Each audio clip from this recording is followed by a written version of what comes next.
what is up guys, and welcome to the Day 18 recap of the 2016-2017 NBA season. Unlike yesterday, there's actually a lot to talk about today, so let's get right into it.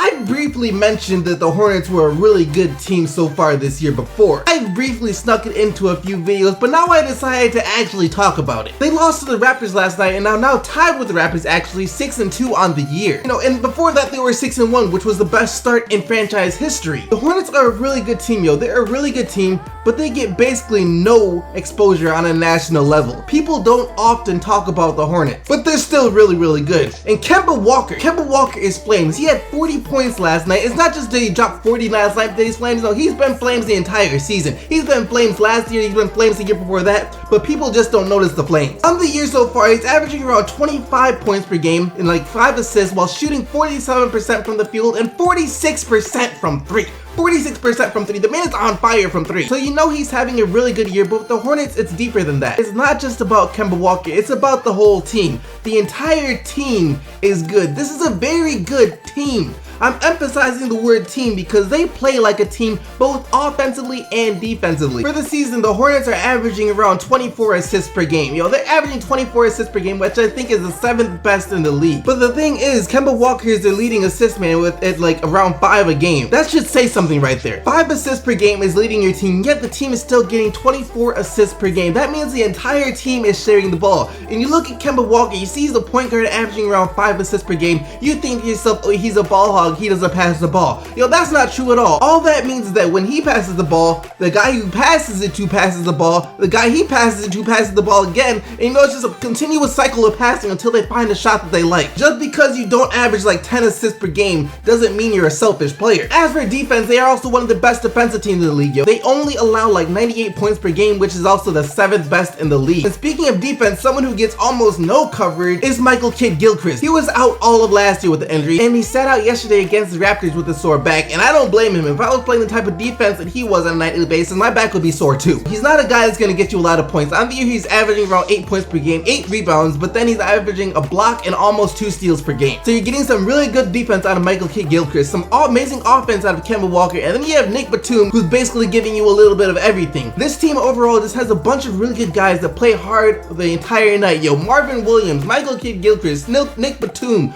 of course Kemba Walker, Frank Kaminsky can hit a couple of threes now and then, just really good hard-playing people. And if you haven't watched the Hornets play yet this year, I would suggest tuning in for a game or two. As for the Raptors, they got the W last night, and of course DeMar DeRozan was flames again.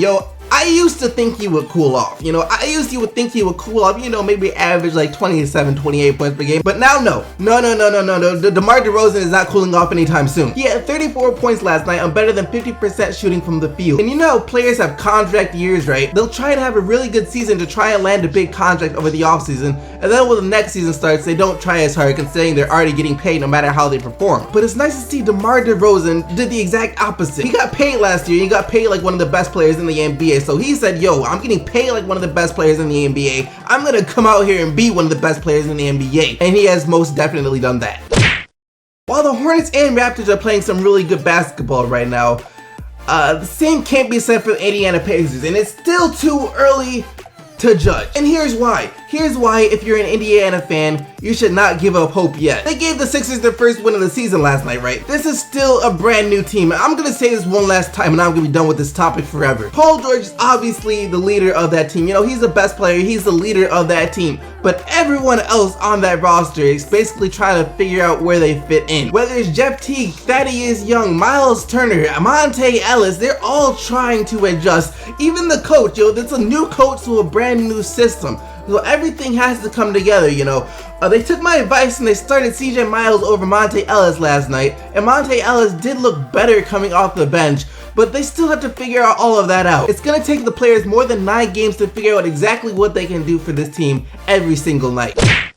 The Pistons are 0-5 on the road, The Pistons, they haven't won a single game on the road. They're 4-0 at home, but 0-5 on the road. And they desperately need back Reggie Jackson. Their offense is greatly struggling without Reggie Jackson. See the difference between Reggie Jackson and Ish Smith? When Ish Smith drives to the basket, everyone knows he's looking to pass the ball. You're not going to play him for the score. You're going to play him for the pass. So you're not going to come off. The defenders aren't going to come off their man to help on Ish Smith. And with Reggie Jackson, they know he's looking to score. They know he's looking to score, and he can score. So defenders are going to come help off their man to help Reggie Jackson, which will free up open shots for other guys or free up Andre Drummond for the lob. That's the difference between Reggie Jackson and Ish Smith right there. But for the Spurs, you know they did their thing. Paul Gasol had his best game as a Spur. Kawhi Leonard did struggle a bit, but he was on fire from downtown. He was 4 of 5 from 3, and he also had 4 steals on the night.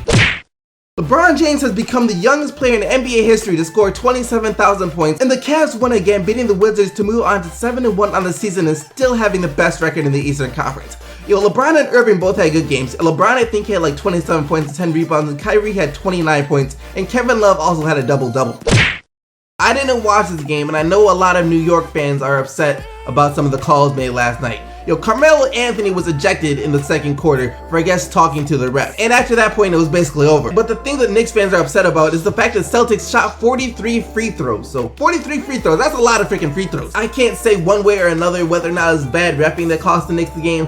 But so I'm just not gonna say that. But what I will say is this: props to Brad Stevens for trying this lineup, yo. He has tried the smallest lineup I have ever seen. He started Marcus Smart, Avery Bradley, and Isaiah Thomas, and it worked. They each gave you a little bit of something. Of course, Isaiah Thomas was out there scoring, yo. He had 29 points of the game, and then Avery Bradley was out there grabbing rebounds. He's been doing all season. He had 10 of the game, and Marcus Smart was out there making plays. He had 10 assists on the game. Major props to Brad Stevens for having the balls to try out that lineup with the absence of Al Horford and Jay Crowder still. Clippers vs Thunder is a playoff matchup I would love to see. Yo, the Clippers got the win last night in another really close game between the two teams. Like I said before, the Clippers are a really good team, but they seem to struggle with the Thunder a bit. I think it might have something to do with them being a really good perimeter defending team and the Thunder not relying on three-point shooting as much as the rest of the league. Everyone knows the key to beating the Thunder is stopping Westbrook, and they did that for the most part. Yesterday he had 29 points, 14 rebounds, and 9 assists, and I know hearing that may not seem like they stopped him, but he did shoot 9 of 25 from the field, which isn't very good. Like I said, I hope this is a matchup that happens in the playoffs.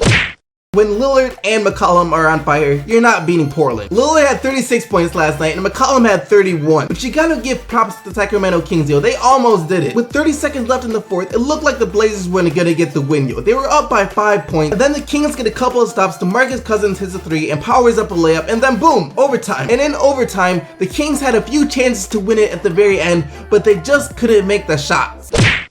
Lastly, the Jazz beat the Magic on Gordon Hayward's near triple-double with 20 points, 10 rebounds, and 8 assists, and the Jazz, of course, are still really good.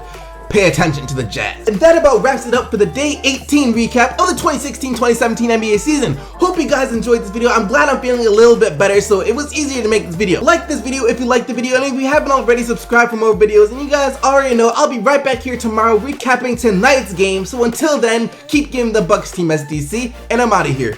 Peace!